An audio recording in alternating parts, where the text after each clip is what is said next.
El 60% del paviment central de la Rambla està deteriorat, però no és l'únic element d'aquest passeig d'1,3 quilòmetres de llargària que presenta desperfectes.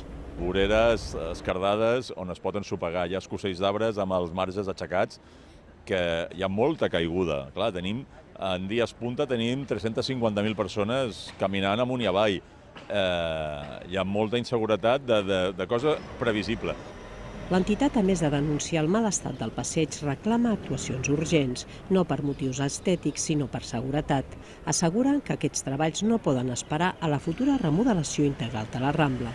El calendari és teòric, falta veure què passa després de les eleccions. El pla especial està en vigor, però sembla que ningú se'n recorda, perquè ja obliga a unes quantes coses que no s'estan fent. Llavors, necessitem arreglar el dia a dia, que està molt atrotinada la Rambla.